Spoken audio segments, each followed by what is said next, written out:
Hello வணக்கம். கோதுமாவு,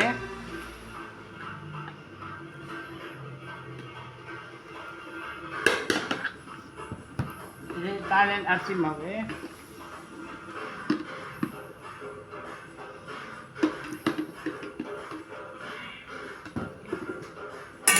இது ரவா. இந்த மாதிரி லூஸாக கிலோ கணக்கில் வாங்கினீங்கன்னா சீப்பாக தான் இருக்கும். 4.5 வழி தான் இருக்கும். 1 கிலோ நீங்கள் ஃப்ரிட்ஜில் எடுத்து வச்சுங்க. வண்டு பூச்சிலாம் வராது. சரி, ஓகே. இது வந்து உங்கள் விருப்பம். கடுவும் சின்ன சிறுகத்தையும் நீங்கள் தாளித்து போடுறதா இருந்தாலும் போடலாம், அப்படியே போடுறதாலும் போடலாம். அப்புறம் நம்ம போட்டு சுட தான் போடணும். கருவேப்பிலை, வெங்காயம், கேரட் துருவல்,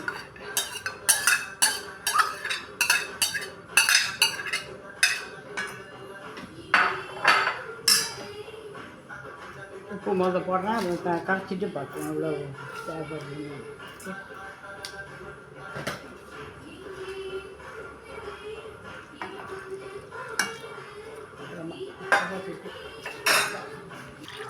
நல்லா அப்படி கரைச்சிக்குங்க. நல்லா தண்ணி விட்டு கரைச்சிக்குங்க.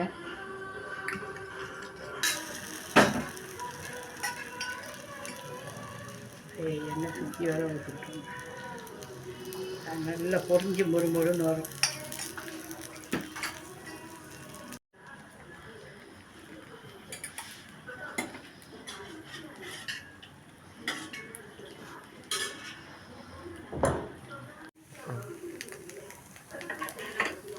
இப்படி தான் இருக்கும் ரவா தோசைங்க. ஒன்று சுட்டுட்டு இன்னொன்று செஞ்சு காட்டுறேன். கொஞ்சம் ப்ரௌனாக வந்தால் தான் நல்லாயிருக்கும். அப்போ தான் அது மொறுன்னு இருக்கும். இதை திருப்பத்துக்கும் வசதியாக இருக்கும்.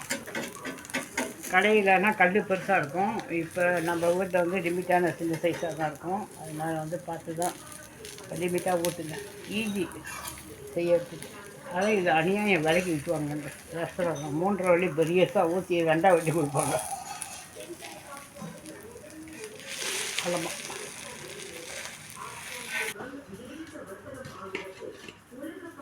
தோசை.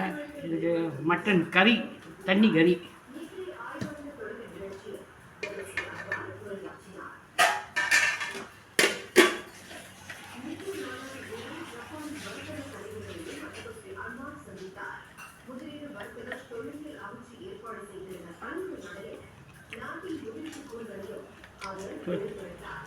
மூணு மாவும் சரிசமமாக போட்டுங்க. ஒரு கரண்டி கோதுமாவுனா, ஒரு கரண்டி மைதா மாவு, ஒரு கரண்டி ரவா மாவு. ஓகே, உப்பு தாளிப்பெல்லாம் போட்டு, கேரட்டு கொஞ்சம் இறச்சி போட்டு, வெங்காயம் வெட்டி போட்டு, பச்சை மிளகா வேணுமா நீங்கள் போடுங்க. நான் போட அவாய்ட் பண்ணிட்டேன். அவ்வளோதான். செஞ்சு சாப்பிட்டு பாருங்கள். ரவா தோசை ஈஸி தான் செய்கிறதுக்கு. செஞ்சு சாப்பிடுங்க.